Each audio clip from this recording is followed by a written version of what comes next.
Welcome back to our YouTube channel, that is Bio Lecture by Rashid Khan. Today we will start a new topic in the chapter of 12th class Biology Biotechnology. इल्म हयातियात के हयाती technique इस सबक में से आज हम नया टॉपिक, नया सब्जेक्ट जिसका नाम है एप्लीकेशन ऑफ बायोटेक्नोलॉजी, ये शुरू करने वाले हैं। एप्लीकेशन ऑफ बायोटेक्नोलॉजी मतलब हयाती टेक्निक जो सबक है हमारे पास, इस हयाती टेक्निक की इस्तेमालात, इतलाकात और एप्लीकेशन कहाँ कहाँ की जाती है, ये डिटेल में हम देखने वाले हैं।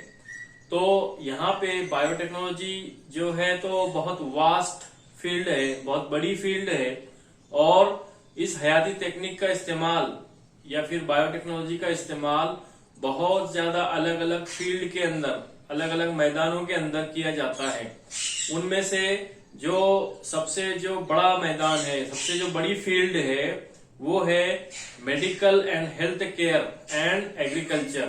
तो यहाँ पे आप लिख सकते हैं कि मेन जो पॉइंट है हमारे पास health and agriculture, health and agriculture industry as well as environment and genetics. तो ये मेन पॉइंट है।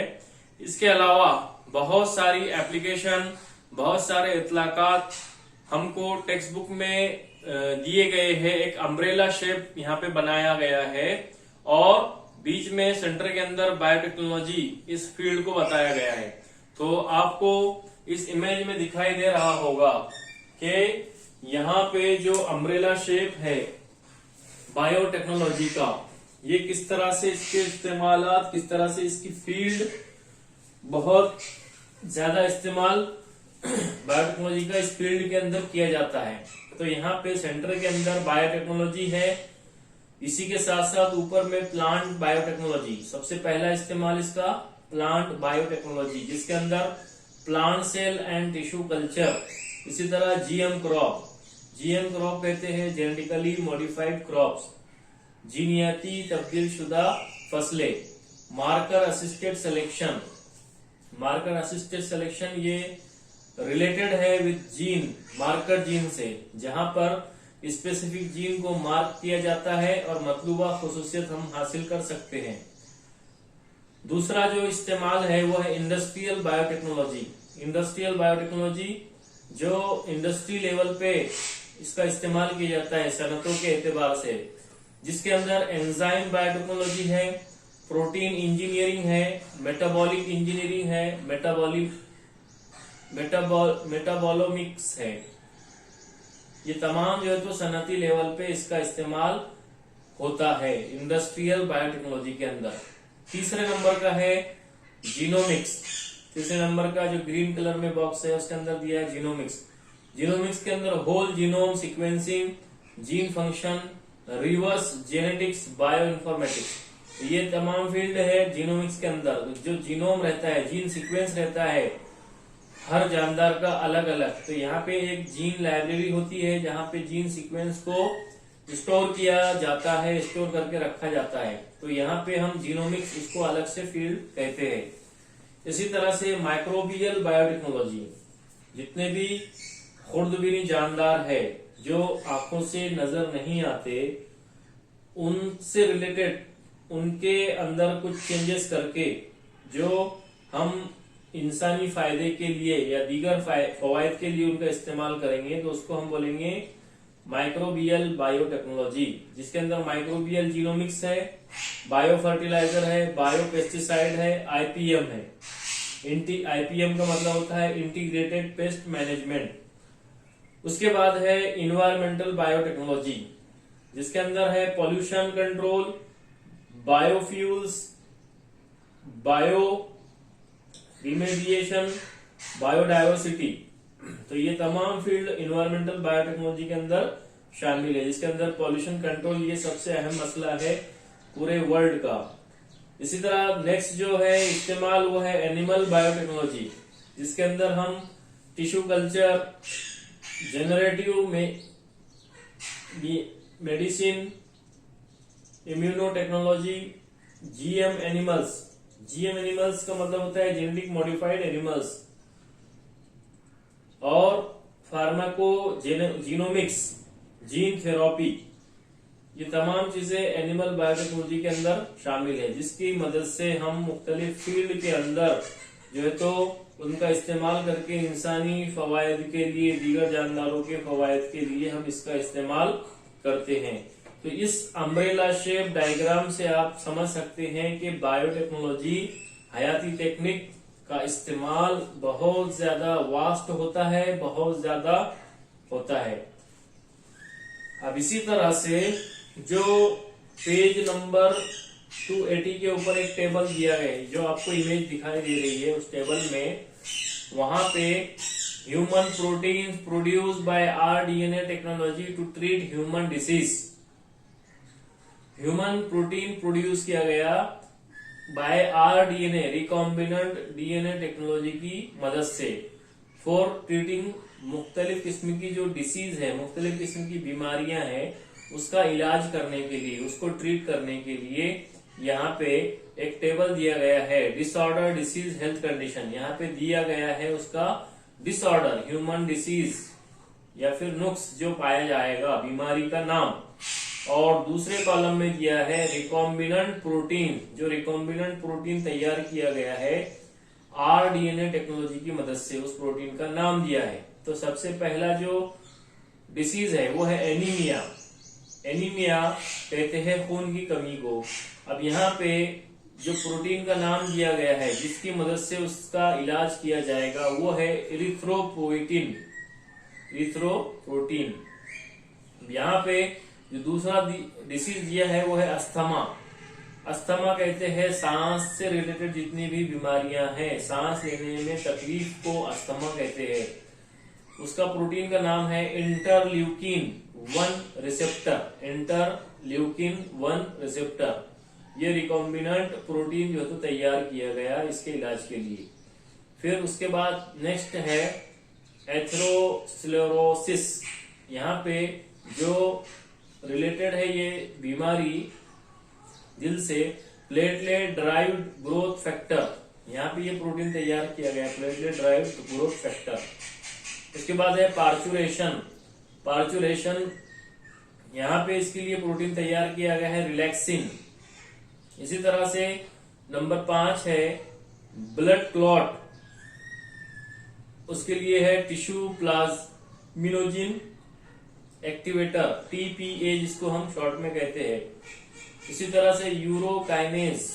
नंबर 6 है कैंसर। कैंसर के लिए इंटरफेरॉन प्रोटीन। अक्सर एमसीक्यू के अंदर क्वेश्चन पूछा जाता है कि प्रोटीन का नाम लिखिए जो कैंसर के इलाज के लिए इस्तेमाल की जाती है। तो interferon, tumour necrosis factor, interleukin, macrophage activating factor, ये तमाम चीजें जो है तो रिकॉम्बिनेंट डीएनए की मदद से कैंसर के इलाज के लिए तैयार की गई। नंबर 7 है डायबिटीज। डायबिटीज के लिए इंसुलिन। 8 नंबर है एम्फाइसेमो, अल्फा एंटीट्रिप्सिन। नंबर 9 है हीमोफीलिया ए, उसके लिए फैक्टर 8। नंबर 10 है हीमोफीलिया बी, फैक्टर 9। और नंबर 11 है हेपेटाइटिस बी, उसके लिए हेपेटाइटिस बी वैक्सीन। तो ये तमाम जो है तो प्रोटीन आरडीएनए टेक्निक की मदद से तैयार की गई, जिसकी मदद से हम ये तमाम डिसऑर्डर का इलाज कर सकते हैं। अब यहाँ पे हम देखने वाले हैं कि बायोटेक्नोलॉजी का इस्तेमाल जो है किस तरह से डिटेल में किया जाता है। तो सबसे पहला जो हमारे पास है ए नंबर में, वो है health care and health care biotechnology. इस्तेमाल एक एक फील्ड, हर मैदान के अंदर डिटेल में किस तरह से किया जाता है। तो यहाँ पे सबसे पहला जो नंबर है वो है health care biotechnology. Health care biotechnology मतलब यहाँ पे जितने भी मेडिकल से रिलेटेड फील्ड है, मेडिकल लेवल पे जितने भी इस्तेमाल किए जाएंगे, उन तमाम मैदानों के अंदर, उन तमाम फील्ड के अंदर बायोटेक्नोलॉजी का इस्तेमाल बड़े पैमाने पर किया जाएगा। तो यहाँ पे मेडिकल एंड डायग्नोस्टिक प्रोडक्ट और वैक्सीन, ये जो चीजें है, जितनी भी किस्म की दवाई है और तशखीस करने के लिए जितने भी इंस्ट्रूमेंट है, जितनी भी चीजें है, वो दरकार होती है हमको, और वो तमाम चीजें पॉसिबल है बायोटेक्नोलॉजी की मदद से। इसी तरह से वैक्सीन, जो टीके रहेंगे मुख्तलिफ किस्म की बीमारियों के इलाज के लिए, उन टीकों की मदद से हम जो है तो मुख्तलिफ बीमारियों का इलाज करेंगे, और वो वैक्सीनेशन का प्रोसेस जितना भी है हयाती टेक्निक की मदद से वो टीके या फिर वो इंजेक्शन या वैक्सीन तैयार की जाएगी। तो ये तमाम चीजें, मेडिकल डायग्नोस्टिक प्रोडक्ट और vaccine, meeting the needs of patient, जो मरीज रहेंगे उनकी जरूरियात को पूरा करने के लिए ये चीजें दरकार होती है। तो इन चीजों का इस्तेमाल करके हम मुख्तलिफ जो है तो अलग अलग तरीकों से अलग अलग बीमारियों से मुदाफियत कर सकते हैं, उन पर काबू पा सकते हैं। तो कुछ एग्जाम्पल, कुछ मिसालें यहाँ दी गई है जो शामिल है हेल्थ केयर बायोटेक्नोलॉजी के अंदर। स्पेसिफिक फील्ड है हेल्थ केयर बायोटेक्नोलॉजी, मतलब जितनी भी मेडिकल से रिलेटेड फील्ड है उसके अंदर बायोटेक्नोलॉजी का इस्तेमाल किस तरह से किया जाएगा। तो यहाँ पर एग्जाम्पल है, सबसे पहला है ऑर्गन ट्रांसप्लांट। ऑर्गन ट्रांसप्लांट, तो ऑर्गन जो होते हैं, आजा, इंसानी आजा को ट्रांसप्लांट किया जाता है एक जिस्म से दूसरे जिस्म में।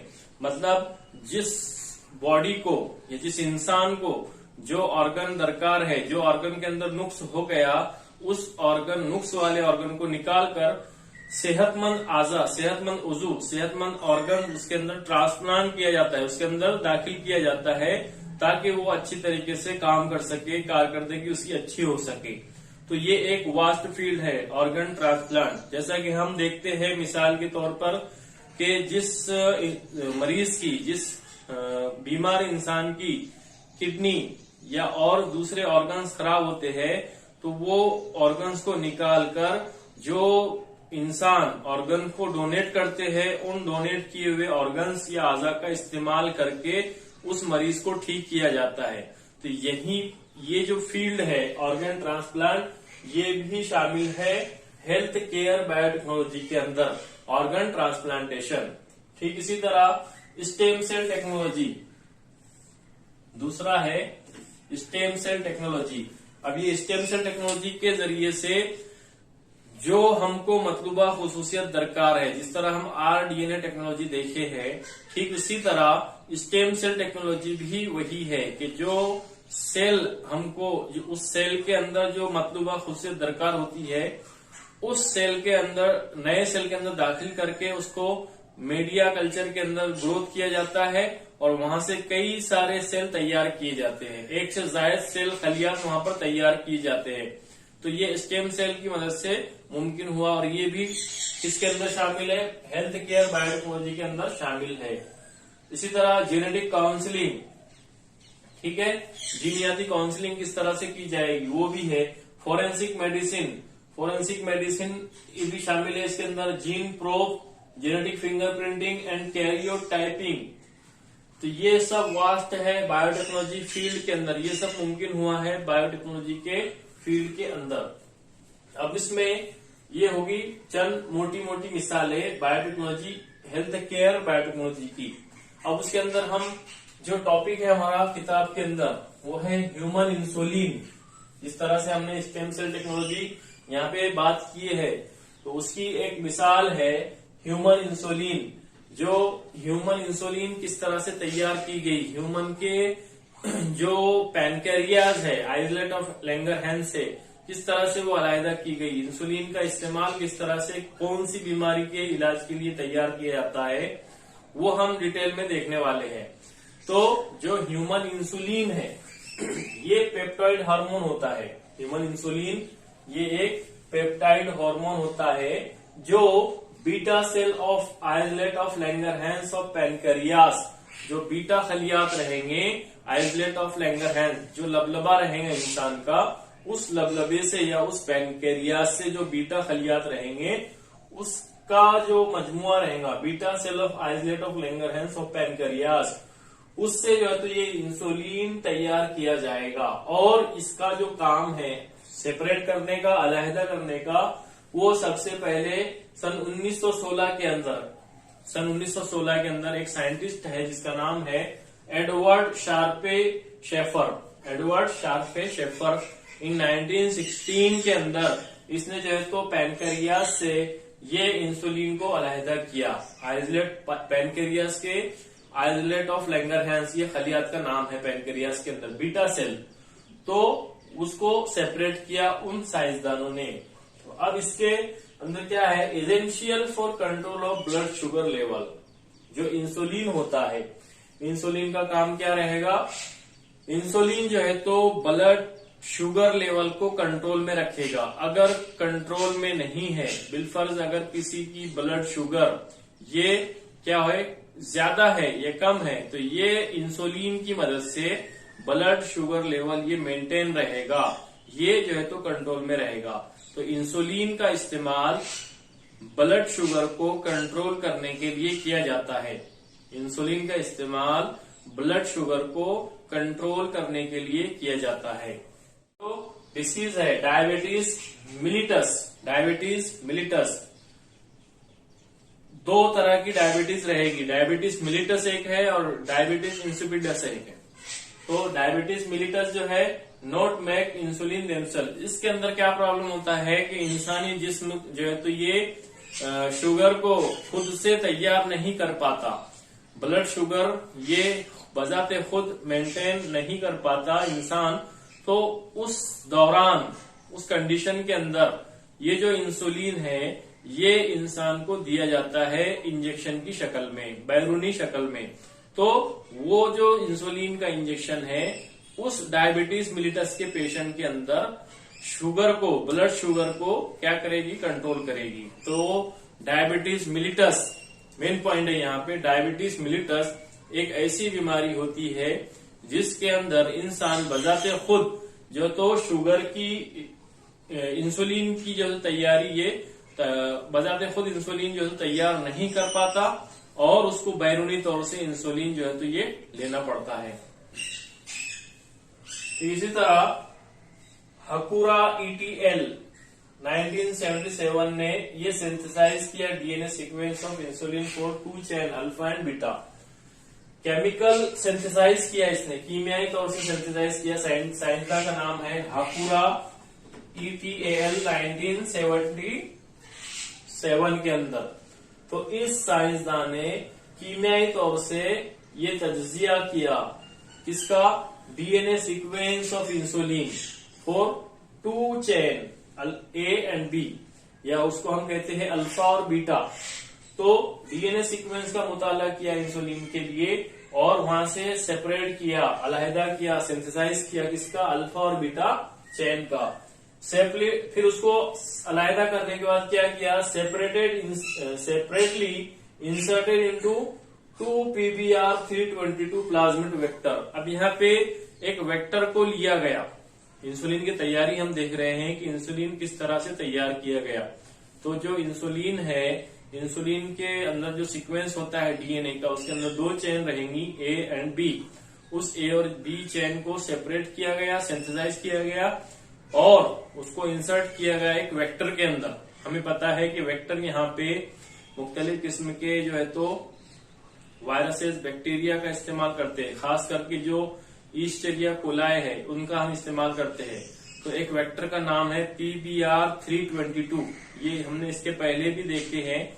तो इस वेक्टर को PBr322 के अंदर इस A और B चेन को इंसर्ट किया गया, दाखिल किया गया वेक्टर के अंदर। Insulin production by rDNA। अब ये जो है PBr322 प्लाज्मिड वेक्टर, ये इसके जरिए से इंसुलिन तैयार किया गया और ये PBr322 ज्यादातर rDNA टेक्नोलॉजी के अंदर इस्तेमाल में लाया जाता है। अब यहाँ पे इंसुलिन का प्रोडक्शन जो है ये रिकॉम्बिनेंट डीएनए टेक्नोलॉजी की मदद से पॉसिबल हुआ।